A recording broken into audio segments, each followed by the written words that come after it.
Et si la vie était comme un livre ouvert? Si ta vie était ta biographie, qu'est-ce que tu veux voir marqué dedans? Que tu as été métro boulot dodo pendant 30 ans? Que tu payais tes factures à la fin du mois? Que tu essayais d'avoir une bonne vie? Peut-être tu recopiais la biographie des gens qui vivent au métro boulot dodo tous les mois. Tu écris la vie de qui?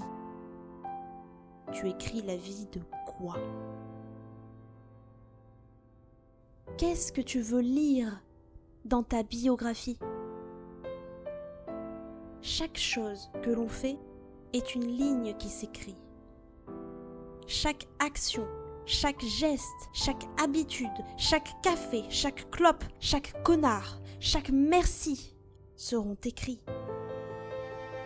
Qui te jugera? Qui te punira réellement? Les autres? Qu'est-ce que ça peut bien faire? Leur vie n'est pas la tienne. Ta vie n'est pas la leur. Elle ne le sera jamais.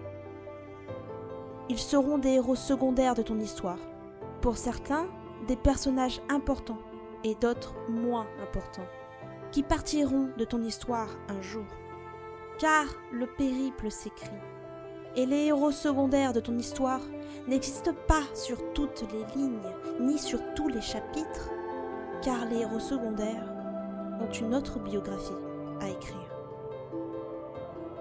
Est-ce que je vais laisser quelqu'un d'autre tenir la plume de mon livre, celui qui comporte mon nom?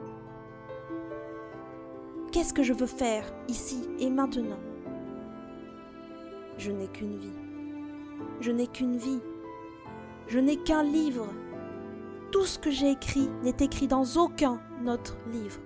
Aucun. Il est unique et son contenu est inestimable. Je ne peux pas effacer et il ne sera jamais réécrit.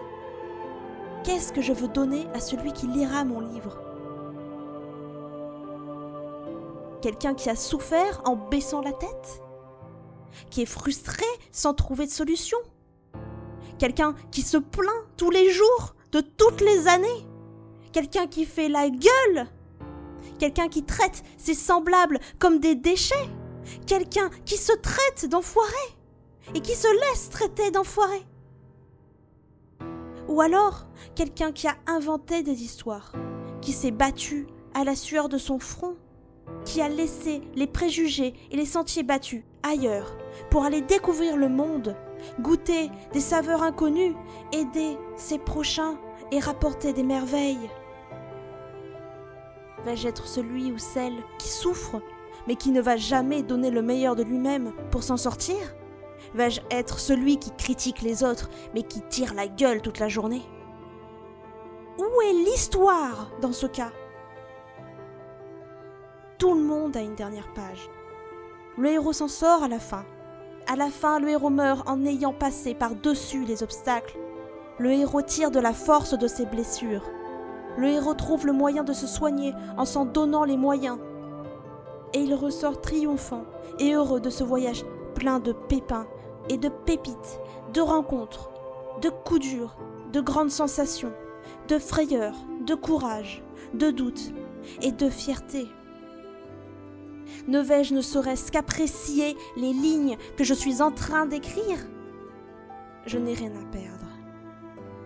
Je n'ai rien à perdre, car tout s'écrit. Je n'ai pas à rester dans la vie que je n'aime pas vivre. Je n'ai pas à faire ce que je fais, sous prétexte que je perdrai tout. Ce n'est pas vrai. Et si je me démène à sortir plus fort de toutes ces expériences de peine, de soumission et de souffrance, alors j'aurai écrit que je donne tout pour m'en sortir. Quelle remontée dans ce texte. On attend toujours la suite avec impatience dans ces histoires. Nous n'avons pas à être parfaits. Nous n'avons pas à toujours réussir. Il en est les périples du roman. Mais le héros réussit toujours à apprendre de ses erreurs.